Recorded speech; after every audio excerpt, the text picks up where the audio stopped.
जय हिंद दोस्तों, आपका स्वागत है आपके अपने पसंदीदा चैनल स्टडी एंड अपडेट्स में। जय हिंद दोस्तों, मैं राजकमल आप सभी का स्वागत करता हूं स्टडी एंड अपडेट्स में। और आज के इस वीडियोस में हम लोग इंडियन आर्मी ट्रेडमेन के 8th बेस अर्थात 8वीं के आधार पर ट्रेडमेन की जो परीक्षा होती है उसके क्वेश्चन पेपर करने वाले हैं, जो कि दानापुर एआरओ का है। ठीक है, आप यहाँ देख सकते हैं। और ये एग्जाम आपको 1 नवंबर 2020 को हुआ है। ठीक है, इसमें कुल 50 क्वेश्चन है। उस 50 के 50 प्रश्न के उत्तर मैं आपको देने वाला हूँ। सेक्शन वाइज 4 सेक्शन होते हैं। पहला जो है वह आपका जीके होता है, जिसमें कि 1 से 15 तक जीके के प्रश्न पूछे जाते हैं। तो चलिए शुरू करते हैं। ये रहा आपका पहला। Before 1961 Goa was ruled by. कहा जा रहा है कि 1961 से पहले गोवा पर किसका शासन था। तो देखिए, यदि 1961 से पहले की बातचीत की जाए तो 1961 से पहले पुर्तगालों का शासन हुआ करता था गोवा में। वर्ष 1955, ठीक है, 1955 में जब भारत ने गोवा पर आर्थिक नोकबंदी की, तब जाकर पुर्तगालियों से आजादी मिली थी। ठीक है, तो सरकार 1955 में लगी और 1961 में गोवा को आजाद करवाई, जबकि हमारा देश जो है 1947 में ही आजाद हो चुका था। पता है आपको, सभी को पता होगा। लेकिन गोवा पूर्णतः आजाद जो है वह 1961 से माना जाता है। ठीक है, तो उत्तर क्या हो जाएगा आपका? फर्स्ट का उत्तर आपका ए हो जाएगा, पुर्तगाल। समझ गए यहां तक? चलिए आगे बढ़े। अब देखिए, सेकंड प्रश्न आपको दिया गया है, who is the president of China? चीन के राष्ट्रपति कौन है? सबको पता होगा, वो भारत भ्रमण करने भी आए थे। जल्दी बताइए। Xi Jinping. ढूंढिए कहां पर दिया गया है शी जिनपिंग। शी जिनपिंग यहाँ पर आपको सी में दिया गया है। शी जिनपिंग जो है यह 14 मार्च, ठीक है, 14 मार्च 2013 से लगातार अपने पद पर बने हुए हैं। और मुझे ये बताइए, चीन की राजधानी क्या है? बीजिंग। और यहाँ की मुद्रा क्या है? युआन।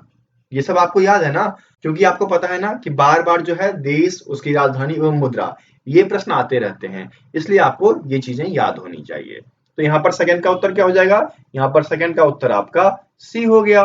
ठीक है, अब चलिए आगे बढ़ते हैं। थर्ड देखिए दिया गया है, Tiger Woods is associated with. Tiger Woods, ये जो टाइगर वुड्स है यह एक नाम है, यह किससे संबंधित है? देखिए, टाइगर वुड्स जो है यह एक गोल्फ प्लेयर है और ये अमेरिकन गोल्फ प्लेयर है, तो यह गोल्फ से संबंधित है। ठीक है, देखिए यहाँ पर ए में दिया गया है, तो थर्ड का ए उत्तर हो जाएगा। आगे बढ़े। अब देखिए चौथा प्रश्न दिया गया है, the classical dance from of Kerala is. कहा जा रहा है कि केरल का शास्त्रीय नृत्य कौन सा है, ये आपको बताना है। देखिए यहाँ पर यदि हम ऑप्शन की बात करें तो पहला में आपका दिया गया है कथकली, जो कि केरला का है। ठीक है, पहला वाला ऑप्शन आपका उत्तर हो जाएगा। और सेकंड देखिए दिया गया है भांगड़ा, तो भांगड़ा किसका होता है? पंजाब का। ठीक है, पंजाब का। ओके, उसके बाद देखिए ओडिसी, यह आपके उड़ीसा का होता है। कुचिपुड़ी यह आपके आंध्र प्रदेश एपी का होता है। ठीक है, समझ गए? उत्तर क्या हो गया आपका फोर्थ का? फोर्थ का उत्तर आपका ए हो गया, कथकली केरल। ठीक है, आगे बढ़े। अब देखिए पांचवा प्रश्न आपको दिया गया है, moon is the dash of earth. चंद्रमा जो है वह पृथ्वी का डैश है। यदि हम चंद्रमा की बात करें तो यह पृथ्वी का एकमात्र प्राकृतिक उपग्रह है। यदि एकमात्र प्राकृतिक उपग्रह की भी बात की जाती है तो आपका मून आता है। और यदि हम अर्थ के बारे में बातचीत करें तो चंद्रमा जो है वह पृथ्वी का एकमात्र उपग्रह है। ठीक है, उत्तर क्या हो जाएगा? 5 का ए हो जाएगा। समझ गए यहाँ पर? आगे बढ़े। अब देखिए छठा दिया गया है, in which year Bangladesh fought war for liberation. कहा जा रहा है कि किस वर्ष बांग्लादेश ने मुक्ति के लिए युद्ध लड़ा। यहाँ पर देखिए बांग्लादेश युद्ध जो है यह 26 मार्च से शुरू किया था। 26 मार्च 1971 से शुरू किया था बांग्लादेश ने यह युद्ध, और लड़ रहा था पाकिस्तान के साथ। लेकिन यह युद्ध खत्म नहीं हो रहा था। फिर लास्ट में यदि हम बातचीत करें जब भारत इसके साथ आया था तो वह डेट है आपका 3 दिसंबर 1971 में जाकर भारत इस युद्ध में शामिल हुआ और फिर जब भारत आया तो यह युद्ध 16 दिसंबर तक खत्म हो गया। ठीक है, वैसे आप देख लो कि बांग्लादेश जो है 26 मार्च से ही अपने मुक्ति के लिए लड़ रहा था, लेकिन मुक्ति मिल नहीं रही थी। तो फिर 3 दिसंबर को इंडिया, यहां मैं लिख देता हूं, ये इंडिया शामिल हुआ था युद्ध में और फिर इंडिया ने युद्ध जीता था और ये बांग्लादेश का है। समझ गए? तो उत्तर क्या हो जाएगा यहाँ पर आपका 1971, जो कि यहाँ पर बी में दिया गया है। तो छठे का उत्तर क्या हो जाएगा? पी हो जाएगा। ठीक है, आगे बढ़े। अब देखिए 7वां, बहुत ही अच्छा प्रश्न। और देखिए हर बार आपको एक तो देश से रिलेटेड प्रश्न आता है, ठीक है, कंट्री से, दूसरा गेम से आपके 2 प्रश्न जरूर आते हैं। इस चीज को आप देखना, जितने भी जीके आप देखोगे ट्रेडमैन के, मैं एक बात आपको बता देता हूं, यदि आप 8th बेस भी तैयारी कर रहे हो ना, तो आप देखना जो 10th बेस ट्रेडमैन के एग्जाम है, क्वेश्चन आपका सिमिलर ही होता है। बस अंतर कहां होता है?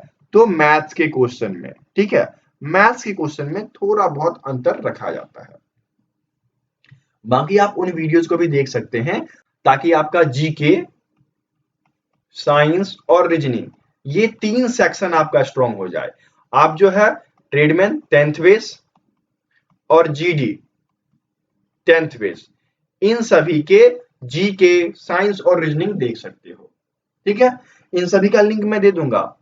ट्रेडमैन की बात की जाए तो कुल 20 से ऊपर वीडियोस अवेलेबल हैं, उनकी प्लेलिस्ट आपको दिया गया है।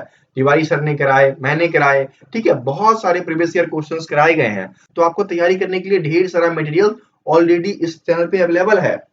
उसका लिंक आपको नीचे दिया जाएगा, आप आराम से जाइए, वीडियोस को देखिए और तैयारी कीजिए। ठीक है, बस अंतर आपका मैथ्स में रहेगा। तो 15 मार्क्स के जो मैथ्स के क्वेश्चन आते हैं वो आप इन सबसे देखकर कर सकते हो, या फिर 8वीं का मैथ्स का किताब पढ़ लेना, बहुत हो जाएगा आपका। ठीक है, चलिए क्वेश्चन पे आ जाए। क्वेश्चन आपको दिया गया है, Dhyan Chand is associated with which sport? Dhyan Chand का संबंध किस खेल से है? देखिए ध्यानचंद जो है यह हॉकी से संबंधित है और इन्होंने हॉकी के क्षेत्र में भारत को कई बार गौरवान्वित किया है। ठीक है, इसीलिए कुछ दिन पहले की बात करें तो 6 अगस्त 2021, ठीक है, ये डेट आप याद कर लो। क्यों याद करोगे? क्योंकि राजीव गांधी खेल रत्न अवार्ड जो था उसको बदलकर मेजर ध्यानचंद खेल रत्न अवार्ड कर दिया गया है। पता है ना आपको किसने किया? मोदी जी ने किया। तो ये करंट अफेयर का क्वेश्चन है, ये बहुत ही इंपॉर्टेंट हो गया, इसलिए हो सकता है अगले एग्जाम में आपसे पूछ दे, तो इसको आप याद रखना। और प्रश्न के अनुसार इसका उत्तर क्या हो जाएगा? इसका उत्तर आपका हॉकी हो जाएगा, जो कि ए में दिया गया है। तो 7 का ए उत्तर हो गया। ठीक है, समझ रहे हैं? सारे पॉइंट्स, जो भी इंपॉर्टेंट पॉइंट्स होंगे वो मैं आपके साथ डिस्कस कर दूंगा, ताकि अगले एग्जाम में आप पूर्ण तैयार रहो। ठीक है, आगे बढ़े। अब देखिए 8वां आपको दिया गया है, which is the most populated country in the world? विश्व का सबसे अधिक जनसंख्या वाला देश कौन सा है, ये आपको बताना है। सब जानते हैं कौन है? चाइना है। कितना करोड़ जनसंख्या है? 139 करोड़। ठीक है, ये चाइना की है। उसके बाद आता है भारत, इंडिया सेकंड नंबर पे, चाइना है फर्स्ट नंबर पे। इंडिया कितना है? इंडिया आपका 130 करोड़। ठीक है, और उसके बाद देख लो यूएस आता है थर्ड पोजीशन पे, और इसकी कितनी है? तो यह 33 करोड़। ठीक है, अब देख लो अंतर कितना है, फर्स्ट सेकंड वाले कितनी ज्यादा पॉपुलेटेड हैं। हो सकता है कुछ समय बाद इंडिया आगे निकल जाए, है ना? तो अभी 2021 के अनुसार क्या हो जाएगा? चाइना हो जाएगा। उत्तर क्या हो गया? 8 का उत्तर सी हो जाएगा। ठीक है, यदि आप फ्यूचर में कभी इस वीडियो को देखेंगे तो उसके अनुसार यदि आंकड़ा चेंज होता है तो आप यहां पर इस प्रश्न को सही कर लेना। ठीक है, चलिए आगे बढ़ते हैं। 9वां आपको दिया गया है, name the national sports of India. Bharat के राष्ट्रीय खेल का नाम बताना है। वैसे मैं आपको बता दूं कि भारत का कोई भी राष्ट्रीय खेल नहीं है, लेकिन जब ये 4 ऑप्शन हो और इन 4 ऑप्शन में से यदि आपका हॉकी दिया गया हो तो आपको हॉकी ही टिक करके आना है। उत्तर आपका डी हो जाएगा। अब आते हैं इस बात पे कि भारत का कोई राष्ट्रीय खेल क्यों नहीं है, किसने बताया चीज? तो यह चीज एक आरटीआई में पता चला था। एक महाराष्ट्र के टीचर थे, उन्होंने आरटीआई किया था। आरटीआई मतलब होता है राइट टू इंफॉर्मेशन। तो इन्होंने भारत सरकार को एक चिट्ठी लिखी थी और उस चिट्ठी में इन्होंने पूछा था कि भारत का राष्ट्रीय खेल कौन सा है। तो फिर खेल मंत्रालय ने जवाब दिया था कि सरकार ने किसी भी खेल को देश का राष्ट्रीय खेल घोषित नहीं किया है। सरकार चाहती है कि सभी खेल जो हैं वह लोगों के बीच लोकप्रिय हैं और सभी पर बढ़ावा दिया जाए। सरकार ने ये बोला था, ठीक है। लेकिन वर्ष 2020 के ओलंपिक का जो परफॉर्मेंस था उसको देखकर हॉकी को भारत का राष्ट्रीय खेल घोषित करने के लिए मांग की जा रही है, ठीक है। तो उत्तर क्या हो जाएगा? 9 का डी हो जाएगा। आज तक बचपन से हम लोग यही पढ़ते आए हैं और आगे भी सरकार ने क्लियर कर दिया कि यदि अगर भविष्य में राष्ट्रीय खेल होती है तो वह आपका हॉकी ही रखा जाएगा। समझ गए यहां तक? क्लियर है? आगे बढ़े। अब देखिए 10वां दिया गया है, who among of the following wrote Ramayana? Ramayana किसने लिखा? देखिए रामायण की बात जब भी आती है तो आपको याद है ना, रामायण संस्कृत भाषा में लिखी गई थी और संस्कृत भाषा में वाल्मीकि जी ने, वाल्मीकि जी देखिए यहाँ पर ए में दिया गया है ना। तो उत्तर क्या हो जाएगा? 10 का ए उत्तर हो जाएगा, ठीक है। अब देखिए 11वां दिया गया है, Dronacharya award is given to. Dronacharya पुरस्कार किसको दिया जाता है ये बताना है। देखिए द्रोणाचार्य, आपको याद होगा ना, आपने एक कहानी पढ़ी होगी जिसमें कि गुरु द्रोणाचार्य जो है वह अपने शिष्य का अंगूठा मांग लेते हैं। पढ़ा है कि नहीं पढ़ा है? वहीं का अवार्ड है, ठीक है। द्रोणाचार्य क्या थे? गुरु थे। गुरु कौन होता है? जो चीजें सिखाता है। तो यहाँ पर जो द्रोणाचार्य पुरस्कार है वह दिया जाता है स्पोर्ट्स अर्थात खेल के क्षेत्र में। तो खेल के क्षेत्र में जो आपके गुरु होंगे, ठीक है, कोच, उनको दिया जाता है, ठीक है। उत्तर क्या हो जाएगा? स्पोर्ट्स कोच, खेल प्रशिक्षक। देखिए यहां पर ए में दिया गया है तो 11 का ए उत्तर हो गया, ठीक है। अच्छा एक चीज कमेंट करना कि फिल्म डायरेक्टर्स को कौन सा अवार्ड दिया जाता है, ये भी कई बार पूछा गया है। आर्मी के ट्रेडमैन के एग्जाम में पूछा गया है, टेक्निकल में पूछा गया है, ये क्वेश्चंस बार बार रिपीट हो रहे हैं।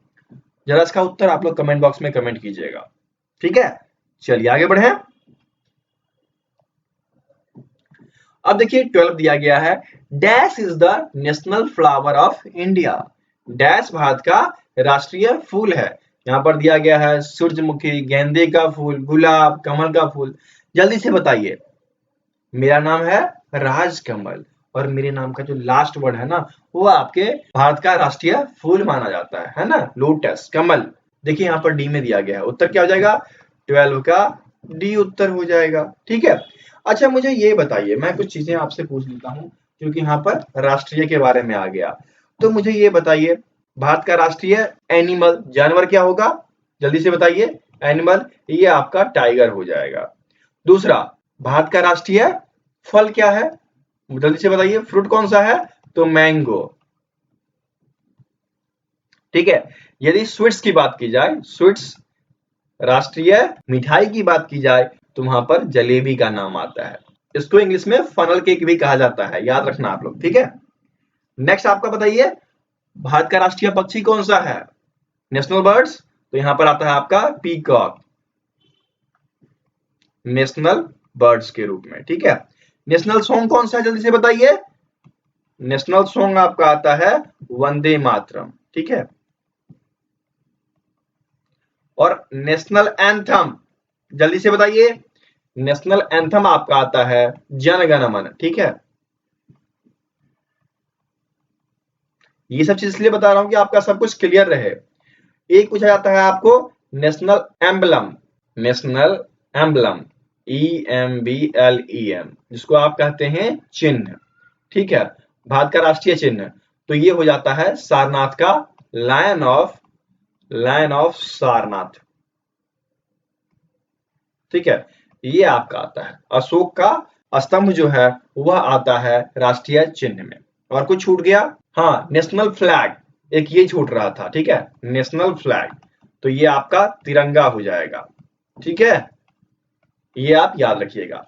ये थे आपके नेशनल वाले, इतना यदि आप याद रखते हैं 1 नंबर आराम से आपको आएगा। मजा आ गया ना?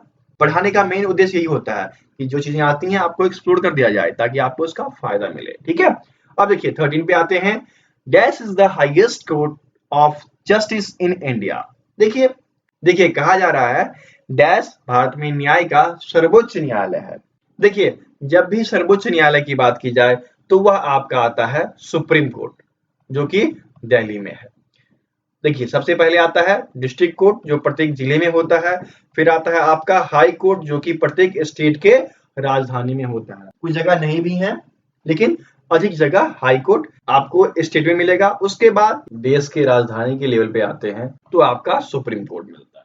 देखिए सुप्रीम कोर्ट कहाँ दिया गया, यहाँ पर सी में दिया गया है, तो 13 का सी उत्तर हो गया, ठीक है। आगे बढ़े।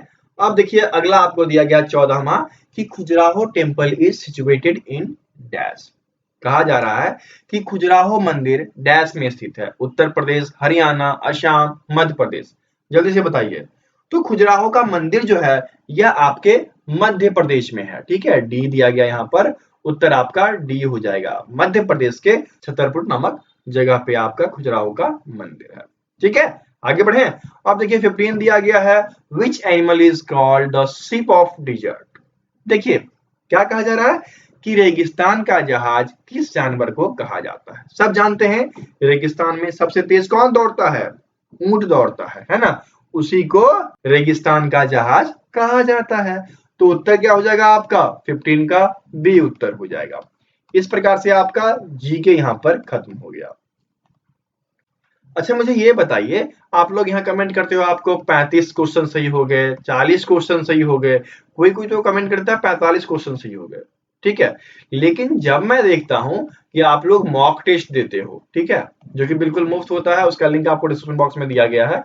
तो जब वहां आप लोग देते हो मॉक टेस्ट तो वहां आप लोग का मार्क्स जो आता है 100 में से 35, 40, ठीक है, मैक्सिमम मैंने देखा 55 मार्क्स। वहां पे तो आप लोग सड़क जाते हो। इतनी गलतियां क्यों करते हो? क्योंकि आपके एग्जाम में निगेटिव मार्किंग भी होती है, आपको पता होना चाहिए, ठीक है।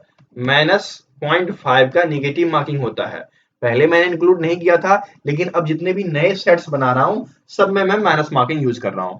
बच्चे जो है 35-40 पे लुढ़क जा रहे हैं। इस परफॉर्मेंस से आप जॉब हासिल नहीं कर पाओगे, इसलिए आपको थोड़ी और मेहनत करनी पड़ेगी, ठीक है। तो मेहनत कीजिए। चलिए आगे बढ़े। अब देखिए अगला आपका सेकेंड सेक्शन जो है वह रीजनिंग का आ गया और इसमें दिया गया है कि doctor is to nurse then what is to followers. कहा जा रहा है कि यदि डॉक्टर नर्स से संबंधित है तो अनुयायी किससे संबंधित होंगे। देखिए अनुयायी ये हो गया फॉलोअर, जो किसी को फॉलो करता है। तो किसको फॉलो किया जाता है? नेताजी को। कहते हैं ना कि नेताजी के पीछे पीछे चलो या नेताजी की बातें मानो, तो नेताजी को फॉलो किया जाता है।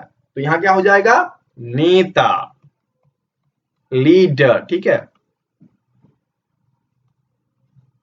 अब ये ढूंढिए कहां दिया गया है, ये आपके सी में दिया गया है, तो 16 का सी उत्तर हो गया, ठीक है। आगे बढ़े। अब देखिए 17 दिया गया है find the odd number from the given alternatives. कहा जा रहा है कि दिए गए विकल्प में से विषम संख्या ज्ञात करना है। यहाँ पर आप देखना विषम संख्या तो वैसे भी 65 दिख रही है आसानी से, ए वाला, और उत्तर यही होगा। वजह बहुत सारे हैं, ये देखना ये सारे सम संख्या हैं, ये विषम संख्या है। ये आप देख लो सारे 2 से विभाजित हैं, ये नहीं है। उसके बाद देख लो ये 2^1 इक्वल्स टू 2, 2^3 इक्वल्स टू 8 और 2^7 इक्वल्स टू 64, ठीक है। यहाँ पर आप देख रहे हो ना सबसे भिन्न आपका 65 ए ऑप्शन हो जाएगा, ठीक है। आगे बढ़े।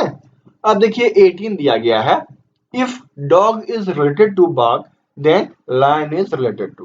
कहा जा रहा है कुत्ते का संबंध छाल या फिर यहाँ पर भौंकना होना चाहिए था, ठीक है। थोड़ी सी मिसप्रिंट है, इसको ठीक करवा दूंगा मैं मॉक टेस्ट में।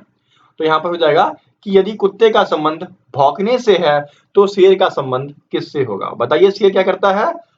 रॉर करता है, गर्जन करता है। कहाँ दिया गया है? देखिए 18 के डी में दिया गया है, तो 18 का डी उत्तर हो गया। ठीक है, समझ गए? अब चलिए आगे बढ़े। अब देखिए 19 दिया गया है, यहां पर आपको दिया गया है ए बी एफ जी के एल। अगला टर्म क्या होगा ये आपको बताना है।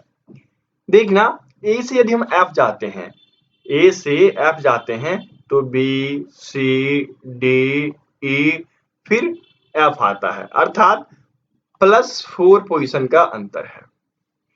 फिर आप देख लो एफ से के चलो, जी एच आई जे, फिर आपका के आता है, अर्थात +4 हो गया। तो के में भी +4 करो ना, अगला टर्म आ जाएगा, तो क्या हो जाएगा? एल एम एन ओ।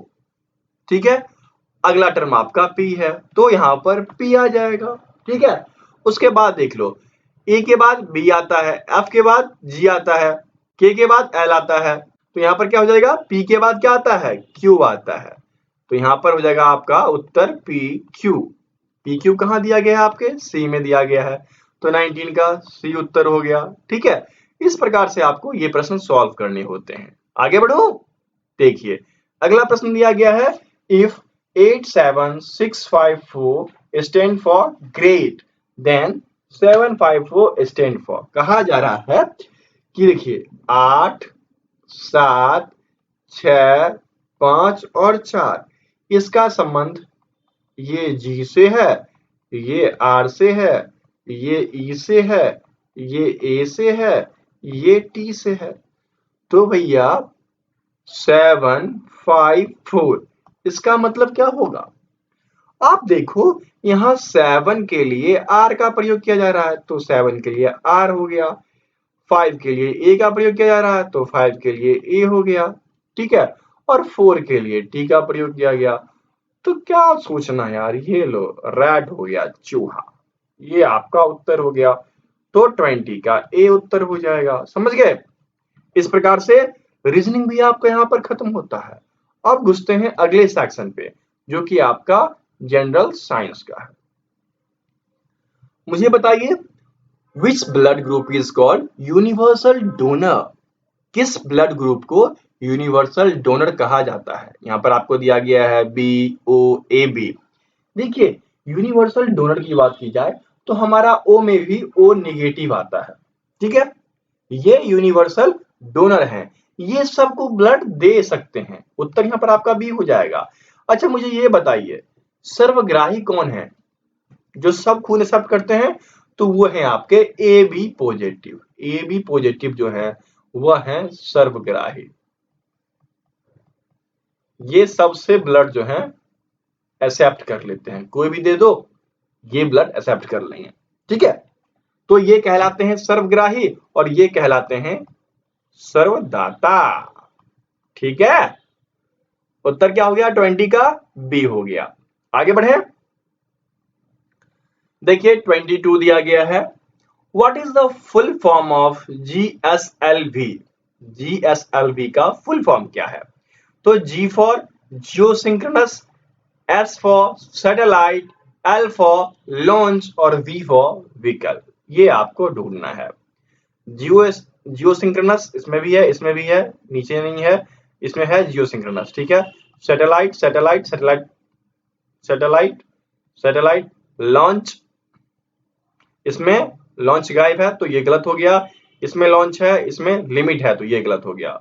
उसके बाद आपका व्हीकल। ठीक है, लॉन्च व्हीकल ये पूरा मैच कर गया, इसमें ग्लोबल था इसलिए ये वाला गलत हो गया, तो ये तीनों गलत हो गए। ये आपका पूरा का पूरा मैच करता है, जियोसिंक्रोनस सैटेलाइट लॉन्च व्हीकल। उत्तर क्या हो जाएगा? 22 का उत्तर आपका ए हो जाएगा। ठीक है, कोई दिक्कत हो तो आप कमेंट कर सकते हैं। ठीक है, या फिर हमारे टेलीग्राम नंबर 79946092 इस पे आप हमें मैसेज कर सकते हैं। मैसेज आपको रिप्लाई मिलता रहेगा, कॉल का मुझे पता नहीं। ठीक है, चलिए आगे बढ़े। अब देखिए 23rd दिया गया है, which vitamin is provided by sunlight to the body? ऐसी कौन सी विटामिन है जो सूर्य के द्वारा हमारे शरीर को प्राप्त होती है। जल्दी से बताइए, ठंड में क्या करते हैं? विटामिन डी लेने जाते हैं। विटामिन डी जिसकी कमी से बच्चों में रिकेट्स हो जाती है। ठीक है, उत्तर क्या हो जाएगा? 23rd का उत्तर आपका बी हो जाएगा। अच्छा ये बताना, विटामिन ए की कमी से क्या होता है? तो रतौंधी। और विटामिन बी की कमी से स्कर्वी। और सी वाला कमी आप बताओगे कि विटामिन सी की कमी से क्या होता है। ठीक है, आगे बढ़े। 24 आपको दिया गया है, photosynthesis happen in presence of which of the following catalyst. देखिए यहाँ पर कैटलिस्ट की बात कर दी गई। ठीक है, उत्प्रेरक की बात की जा रही है कि प्रकाश संश्लेषण निम्नलिखित में से किस उत्प्रेरक की उपस्थिति में होता है। ऑप्शन हैं आपके, carbon dioxide, light of sun, water present in soil, chlorophyll present in green leaves. देखिए यहाँ पर जितनी भी चीजें दी गई हैं, कार्बन डाइऑक्साइड हो, सूर्य का प्रकाश हो, मिट्टी में मौजूदा पानी हो, या फिर हरी पत्तियों में मौजूदा क्लोरोफिल, तो इन सभी की जरूरत होती है प्रकाश संश्लेषण के लिए। लेकिन यहाँ पर बस एक शब्द की बात और उत्तर आपका बदल गया। वो शब्द क्या है? कैटलिस्ट, उत्प्रेरक। तो जब भी उत्प्रेरक की बात की जाएगी तो आपका उत्तर क्लोरोफिल होगा, है ना? कहीं दिया गया है, ढूंढिए। तो ये देखिए 24 के डी में दिया गया है, chlorophyll present in the green leaves. हरी पत्तियों में मौजूदा क्लोरोफिल जो होता है वह कैटलिस्ट का काम करता है, उत्प्रेरक का काम करता है। उत्तर क्या हो जाएगा? 24 का उत्तर आपका डी हो जाएगा। ठीक है, आगे बढ़े। देखिए अगला प्रश्न आपको दिया गया 25, which part of the body is affected by hepatitis B. Hepatitis B से शरीर का कौन सा अंग प्रभावित होता है, ये आपको बताना है। देखिए हेपेटाइटिस बी जो है यह एक प्रकार का वायरस है और इस वायरस से आपका लीवर, यकृत जो है वह प्रभावित होता रहता है। इसी वजह से बचपन में ही हेपेटाइटिस बी का इंजेक्शन दिया जाता है। ठीक है, ताकि बच्चों को हेपेटाइटिस बी के जो वायरस हैं वह उनके यकृत को प्रभावित ना करें। ओके, तो उत्तर क्या हो जाएगा? 25 का डी उत्तर हो जाएगा। ओके, देखिए 26 दिया गया है, plant inhale carbon dioxide and exhale. कहा जाता है कि पौधे जो हैं वह कार्बन डाइऑक्साइड को अंदर लेते हैं और किसको बाहर छोड़ते हैं? जल्दी से बताइए। देखिए यहाँ पर दिया गया है नाइट्रोजन, एलपीजी गैस, ऑक्सीजन और मीथेन। बताइए क्या उत्तर हो जाएगा? यहाँ पर पौधे जो हैं वह कार्बन डाइऑक्साइड लेते हैं और ऑक्सीजन को एक्सहेल करते हैं। ठीक है,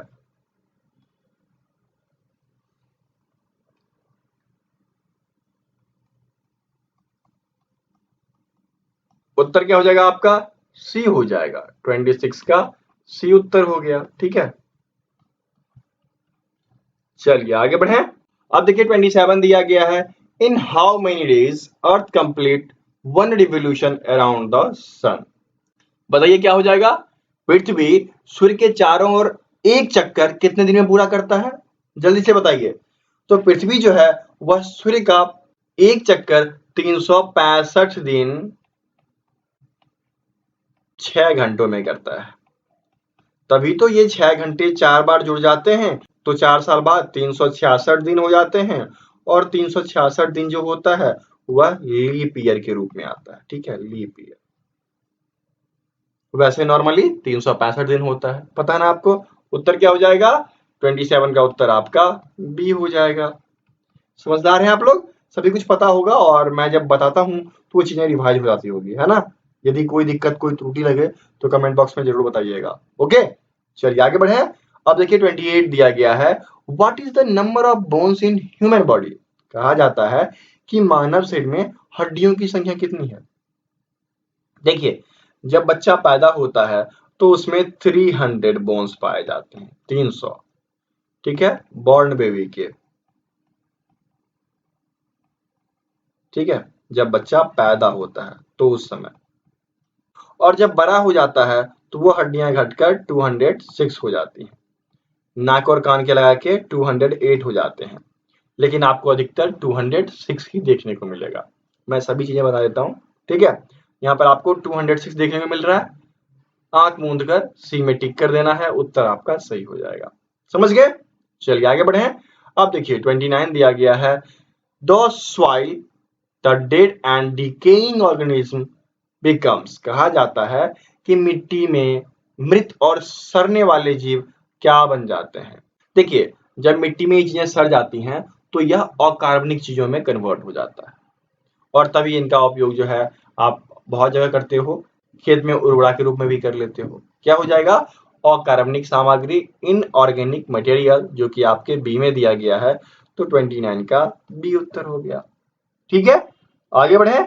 अब देखिए 30 दिया गया है, लैक्टोमीटर। दूध की शुद्धता मापने के लिए हम लोग लैक्टोमीटर का प्रयोग करते हैं। देखिए दूध कहाँ दिया गया है? बी में, तो ये आपका बी हो जाएगा। ठीक है, और पानी का हाइड्रोमीटर, है ना? उत्तर क्या हो गया यहाँ पर? 30 का बी हो जाएगा। चलिए आगे बढ़े। अब देखिए 31 दिया गया है। क्या दिया गया आपका? कि the boiling temperature of water is, खौलने का यार, पानी कितने डिग्री सेल्सियस पे खौल जाता है? तो 100 डिग्री सेल्सियस पे। उत्तर क्या हो जाएगा आपका? डी हो जाएगा। 31 का डी उत्तर हो गया। और जमता कब है? 0 डिग्री सेल्सियस पर। पिघलता कब है? 0 डिग्री सेल्सियस पर, है ना? समझ गए? चलिए आगे बढ़े।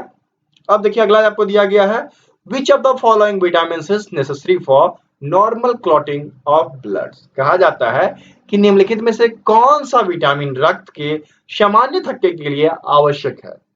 यदि विटामिन के आपके शरीर में ना हो तो ब्लड क्लॉटिंग नहीं होगी और फिर हमारा हेल्दी बोन्स नहीं बन पाएगा। इसी वजह से हमें विटामिन के का सेवन करना चाहिए। समझे? उत्तर क्या हो जाएगा? 32 का उत्तर आपका डी हो जाएगा, विटामिन के। समझ गए यहां तक? आगे बढ़े। अब देखिए अगला क्या दिया गया, 33, what is the full form of CNG. क्या हो जाएगा बच्चे? बच्चे लोग बताइए क्या हो जाएगा? शेर चीते हो आप लोग, सब बता दोगे। देखिए, C for compressed, N for natural, G for gas, अर्थात संपीड़ित प्राकृतिक गैस। ये आपको ढूंढना है, जो कि आपके देखिए ए में ही दिया गया है, कंप्रेस्ड नेचुरल गैस, है ना? उत्तर क्या हो जाएगा?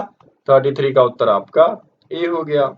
समझदार हैं आप लोग, बहुत ज्यादा, सब याद होगा आप लोग को। चलिए 34 आपको दिया गया है, which is the largest gland in human body. मानव शरीर की सबसे बड़ी ग्रंथि कौन सी है, ये आपको बतानी है। 4 ऑप्शन है, जल्दी से बताइए कौन सा सही होगा। मानव शरीर की सबसे बड़ी ग्रंथि जो है वह आपकी लिवर हो जाएगी, है ना? उत्तर यहां पर देखिए आपका 34 का ए हो जाएगा। ठीक है, आगे बढ़े। और ये आखिरी क्वेश्चन है साइंस का। क्या दिया गया है? Needle of a compass always points towards dash direction. कहा जाता है कि कंपास की सुई हमेशा डैश दिशा की ओर इशारा करती है। तो कंपास की सुई जो होती है, यदि आप उसको स्वतंत्र रूप से छोड़ देते हो तो हमेशा वह नॉर्थ, उत्तर की दिशा में घूम जाती है। देखिए नॉर्थ आपके ए में दिया गया है, उत्तर क्या हो जाएगा? 35 का ए हो जाएगा।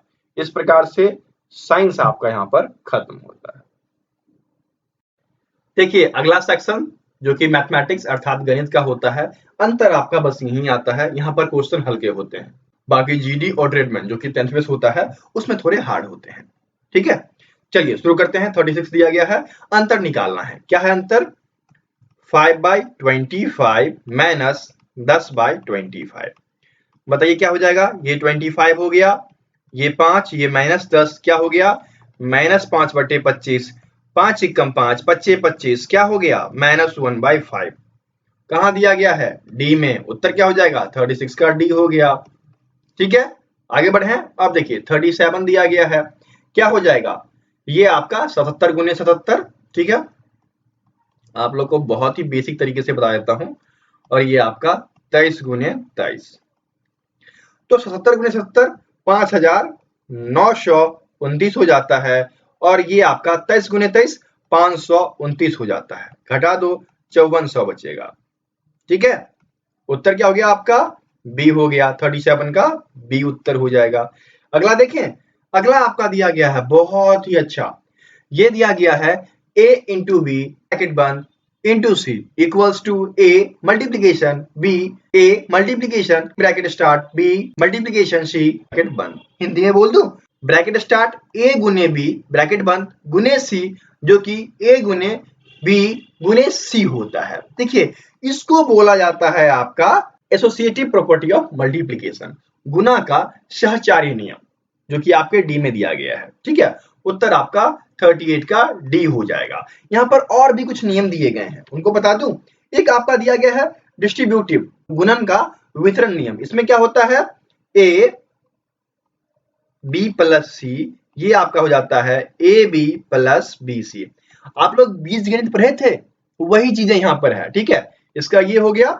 नेक्स्ट क्या दिया गया है, कम्युलेटिव लॉ ऑफ मल्टीप्लीकेशन, अर्थात गुना का क्रम विनिमय नियम। क्रम विनिमय नियम क्या होता है, जल्दी से बताइए। ये देखिए आपका ये हो जाता है a plus B equals to B plus A, या फिर a into B equals to B into A. ठीक है, ये होता है क्रम विनिमय नियम। नेक्स्ट देखिए, एक दिया गया है क्लोजर प्रॉपर्टी ऑफ मल्टीप्लीकेशन, गुना का बंद संपत्ति। जल्दी बताइए ये क्या होता है। इसमें होते हैं कि यदि दो यदि रेशनल नंबर हो, ठीक है, रेशनल नंबर परमेय संख्या, तो उनका प्रोडक्ट जो होता है वह हमेशा रेशनल नंबर ही होता है। ठीक है, यदि दो परमेय संख्या है तो उनका गुणज जो होगा वह हमेशा परमेय संख्या ही होगा। ठीक है, तो ये कुछ लॉज हैं जो घुमाकर बार बार पूछे जाते हैं, आपको ये याद रखने हैं। समझ गए, आगे बढ़े। अब देखिए 39 आपको दिया गया है, सिंप्लीफाई करना है। बहुत ही अच्छा प्रश्न, क्या दिया गया है बताइए। x plus 1 into X square minus X plus 1। वाह, आपने एक फॉर्मूला पढ़ा था, A cube plus B Q.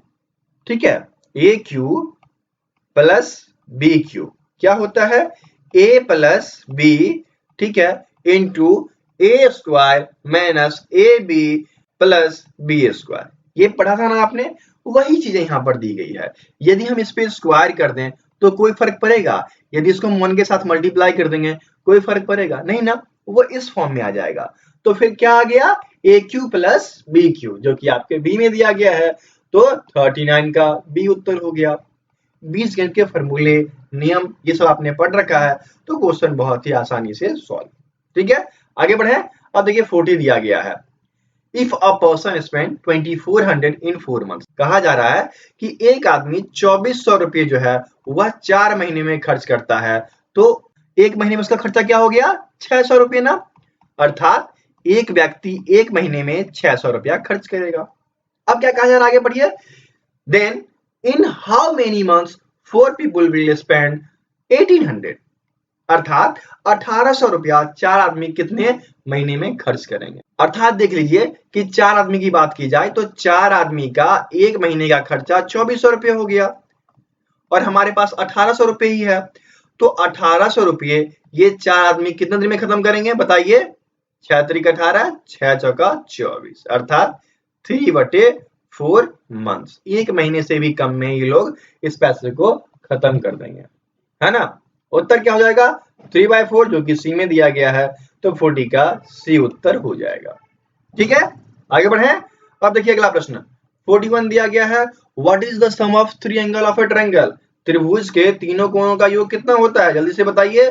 ये आपका A plus B plus C equals to 180 degree होता है। पता है ना आपको, 180 डिग्री। लो, ठीक है, उत्तर क्या हो जाएगा आपका, 41 का सी उत्तर हो जाएगा। आगे बढ़े।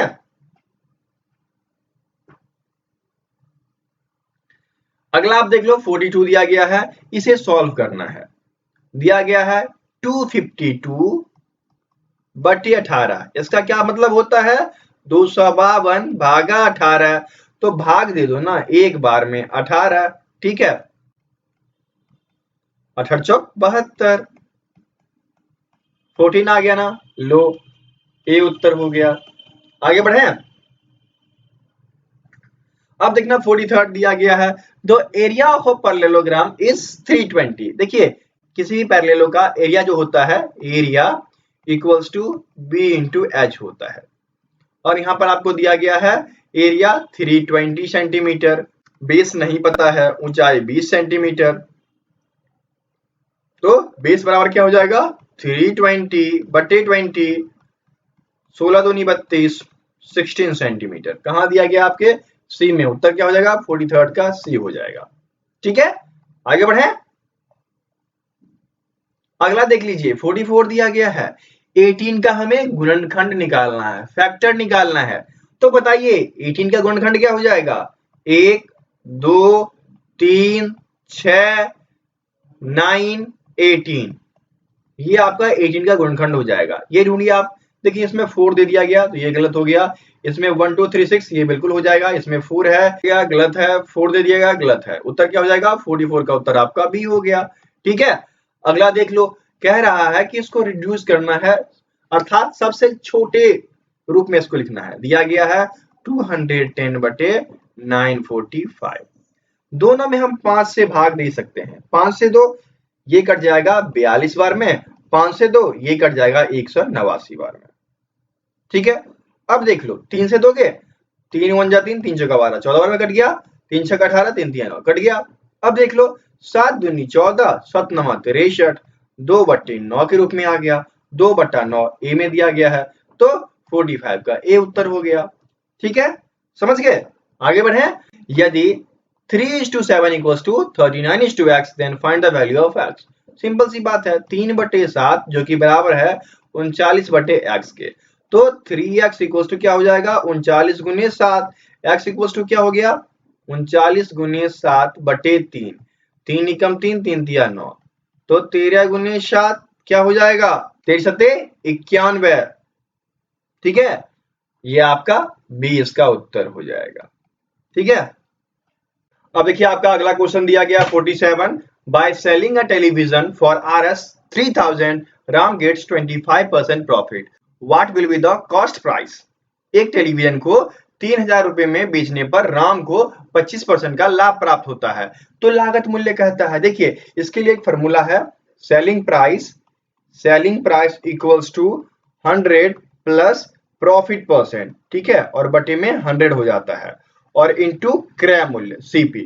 इस फॉर्मूले पे सॉल्व करेंगे तब जाकर आपका यह प्रश्न सही सॉल्व होगा, अन्यथा यदि हम परसेंटेज निकालकर फिर उसको सब्ट्रैक्ट करते हैं तो हमें उत्तर गलत प्राप्त होता है। इसलिए इस फॉर्मूले का प्रयोग करेंगे, और यहाँ पर सीपी इक्वल्स टू क्या हो जाएगा एसपी इंटू 100, और बटे में आपका हो जाएगा 100 प्लस प्रॉफिट परसेंट। ठीक है, विक्रय मूल्य गुने 100 बटे 100 योग लाभ प्रतिशत, तो ये क्या हो गया आपका, ये आपका 3000 गुने 100 बटे 100 प्लस 25। ठीक है, ये आपका हो गया 3000 गुने 100 बटे 125, 25 चौका 100, 25 पच्चे 125। अब इससे काटिए, ये 600 टाइम में कट गया, तो 600 इंटू 4 क्या हो जाएगा 600 इंटू 4 इक्वल्स टू 2400 हो जाएगा, जो कि यहाँ पर ए में दिया गया है, तो 47 का ए उत्तर हो गया। ठीक है, आगे बढ़े।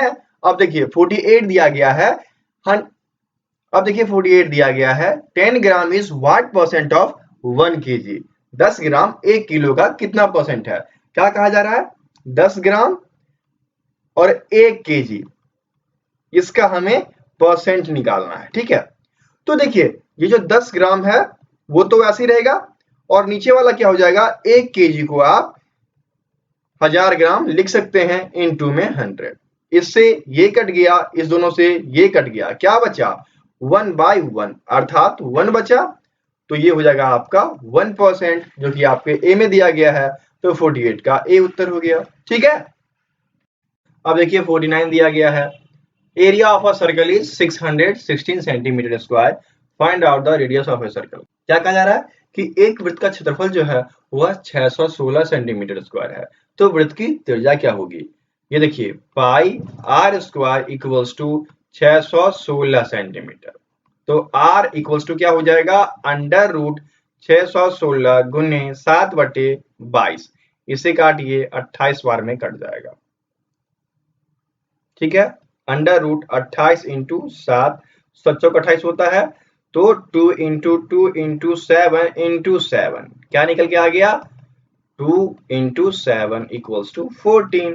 ठीक है, तो 14 आपका उत्तर हो जाएगा, जो कि यहाँ के बी में दिया गया है, तो 49 का बी उत्तर हो गया।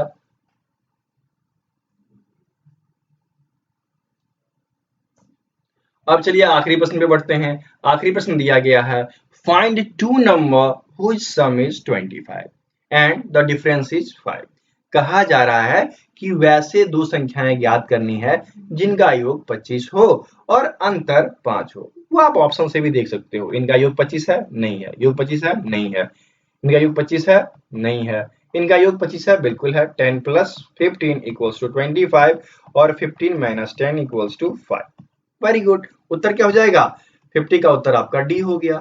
ठीक है, यहां तक आप समझ गए। 50 के 50 प्रश्न करा दिए और कुछ प्रश्न मैंने पूछे हैं, उसका उत्तर आप लोग कमेंट बॉक्स में कमेंट करें, या फिर मॉक टेस्ट देना हो तो मैं आपको सजेस्ट करूंगा कि 10th बेस जो भी मॉक टेस्ट हैं, आपको उसके लिंक दिए गए हैं नीचे, ट्रेडमेन वाले, जाइए उसको लगाइए और जीडी के भी लगाइए, तभी आपका पूरा का पूरा सब कुछ स्ट्रांग होगा और फिर आप आराम से एग्जाम की तैयारी कर लेंगे। और यदि इन सब की टेस्ट लगाते हैं तो आपको 30 या 40, ठीक है, 30 या 40 और डालो, इतने टेस्ट सीरीज मिल जाएंगे, वो भी बिल्कुल मुफ्त। जाइए लगाइए, फायदा लीजिए। ठीक है, मिलते हैं अगली वीडियो में, तब तक के लिए जय हिंद। दोस्तों, आप सभी की रिटन एग्जाम अर्थात लिखित परीक्षा को और भी अच्छे तरीके से संपन्न करने के लिए, अच्छे मार्क्स लाने के लिए स्टडी एंड अपडेट्स आप सभी के लिए अध्ययन सामग्री लाया है, जो कि पीडीएफ के रूप में प्रोवाइड कराए जाते हैं। चलिए उसके बारे में थोड़ी जानकारी आपको मैं दे देता हूँ। तो चलिए मैं आपको बता देता हूँ कि भारतीय सेना के मॉडल प्रैक्टिस सेट, ठीक है, जो कि हिंदी एवं इंग्लिश दोनों लैंग्वेज में अवेलेबल है पीडीएफ के रूप में, आप उसे प्राप्त कर सकते हैं। इसमें आपको ट्रेड्समैन, जीडी, टेक्निकल, क्लर्क एवं नर्सिंग सहायक के प्रैक्टिस सेट्स, ठीक है, कुल 50 प्रैक्टिस सेट्स के लिए आपको 51 से लेकर 55 रुपीज के बीच चार्ज किया जाता है।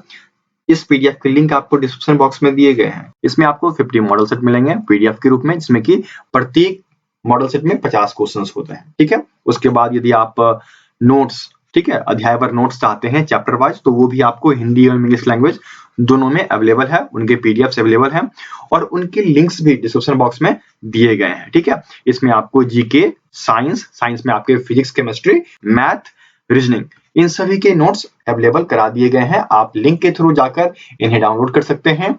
उचित मूल्य आपको पे करना पड़ेगा, मूल्य पे करेंगे, पीडीएफ आपके ईमेल पे आ जाती है। ठीक है, चलिए एक बार मैं उस स्टोर को दिखा देता हूं जहां से आप पीडीएफ डाउनलोड करेंगे।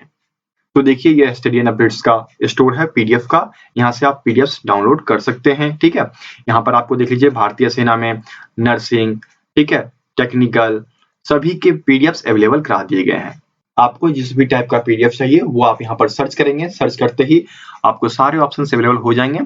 मूल्य आप पे कीजिएगा और याद रखें, यहाँ पर जब पीडीएफ खरीदें तो अपनी ईमेल आईडी सही दें। यदि आप सही ईमेल आईडी दोगे तो फिर पीडीएफ के डाउनलोड के लिंक जो है वह आपके ईमेल आईडी पे आएगा और फिर आप आसानी से उस चीज को डाउनलोड कर पाओगे। ठीक है, और यदि कोई दिक्कत होती है तो हमें आप व्हाट्सएप कर सकते हो। हमारा नंबर जो है नीचे दिया गया है, आप देख सकते हो, ये रहा 7979946092। आप हमें व्हाट्सएप करोगे, कॉल अलाउड नहीं है, व्हाट्सएप करें या फिर आप studyandupdates@gmail.com इस पे कांटेक्ट करें। किसी प्रकार की दिक्कत होगी आपकी सुनवाई की जाएगी और आपको पूर्ण मदद किया जाएगा। ठीक है,